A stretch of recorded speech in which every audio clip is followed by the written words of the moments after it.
everyone, we are back with another episode of our podcast, Let's Talk Shop, where we talk with design experts to get their insights on various topics that will help us not only now but further also. So, I'm Manvi Vaidya, your host for today's episode, and we're in a conversation with Mrs. Poornima Vaidyanathan, a design educator and design leader. She's currently working as an Associative Creative Director Design at Merkle, the company. Thank you, ma'am, for joining us today. Thank you so much, Manvi. Thank you for having me here.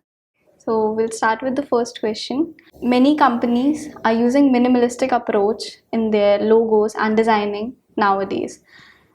But somehow, like by stripping away those factors of traditional and strokes, so we are losing away the individuality and depth somehow. So how can we manage like the balance between minimalism and a depth in designing Absolutely. at the same time? So I think when we are specifically addressing, say, a brand identity or a logo, that in essence is form simplification as a process itself in graphic design. So whether it was done back then or we're doing it now, the form simplification and essence of what graphic design still stays the same.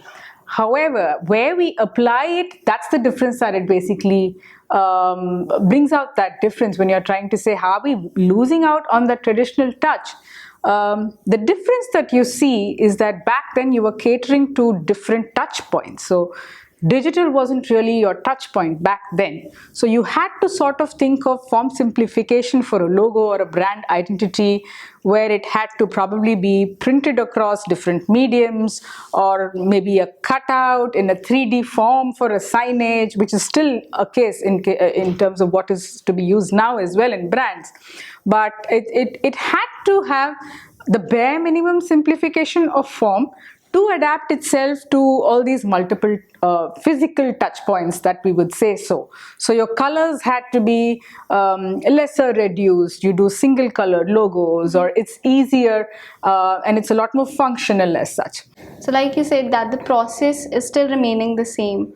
So like we also seek for inspirations in that process at a various level at the same time. And as we know that you have studied classical music, Yes, and that is reflected in your work as well. Absolutely, yeah. So like how, like at a learning stage, right, as we are in college right now, so how can we get inspired by our experiences right now and also reflect that in our work? Right.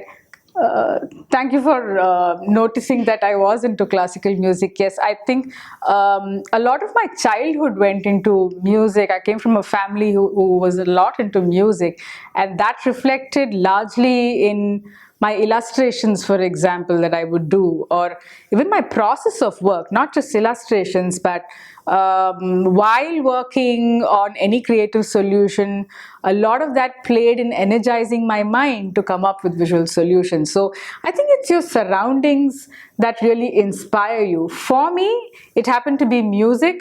I came with that kind of an environment. And I always keep saying that nothing is original in this world. Everything is basically harnessing inspiration from something or the other. Even we as creative people, there is nothing called 100% original. You're constantly taking inspiration for something. So be open and alert to your surroundings.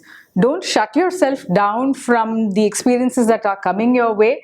Several times you might find that particular thing very boring, especially with the age that you all come with. You might find it extremely boring, but even that boring is an experience, I must say. Said it very correctly. And like as we learn about music, it brings a flowy and a rhythmic thing to our design as well as to our behavior as well. Yeah. So that inculcates patience in us as well while working with our process and everything. But in today's world where we have such a less attention span, where there are like reels where we can just see for like 20 or 30 seconds. Yeah. So how to manage like the dedication in our work and the efficiency in our work while having less attention span that is affecting our characteristics and our behavior nowadays? Yeah. I actually see the younger generation multitasking already. You know, the attention span you're talking about, I don't think I'm unable to do what probably you all are doing, or see my nieces or nephews constantly doing on the reels. It's a form of multitasking already, I would say. Attention span, I think a discipline comes from within. It's not, it comes from a very young age that you put in as an effort from yourself. So even if you're diverted towards maybe doing a reel today, that doesn't stop you from your dedication of doing something else. You put your 100%, whatever it is. That's something I've always believed in. And ma'am, like you said, like you have been doing in the design process for the last 2 decades or more than that. Right. So like you have seen various evolving Yes. eras, and you have seen various creative new brains coming into it. Yes. So like nowadays, artificial intelligence is also getting into the queue. I know we are in for some serious trouble there. Yes, and it is becoming a big trouble for us. Yeah, yeah. So like, how can we make our work stand out at the same time nowadays? Yeah, I think, see, this constant adaptation that we as designers, we have taken, at least I've seen a couple of paths where I started with physical design and moving to digital design. And we as designers, I think, should be open to these adaptations because there's constant learning there as well. We'll get there. I mean, no artificial intelligence, I believe, can replace a human mind. That's for sure. And even if it is for allowing the artificial intelligence to work, we as designers are basically problem solving for it to basically perform whatever it is performing, right? There's a role that we are playing there as well.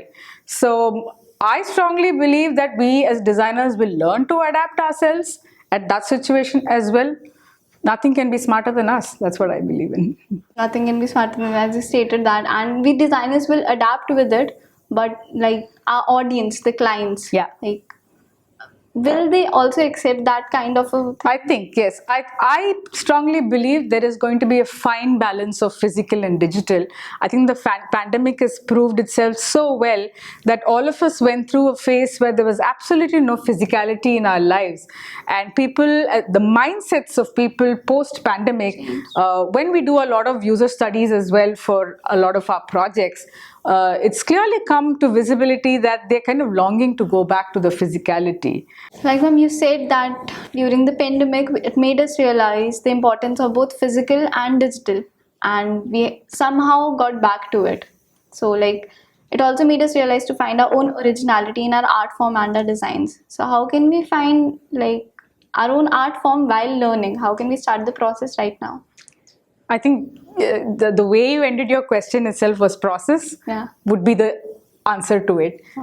Process is very important, and especially as a student, I think this is the time you get to explore, enjoy the journey, the process before arriving at the final output.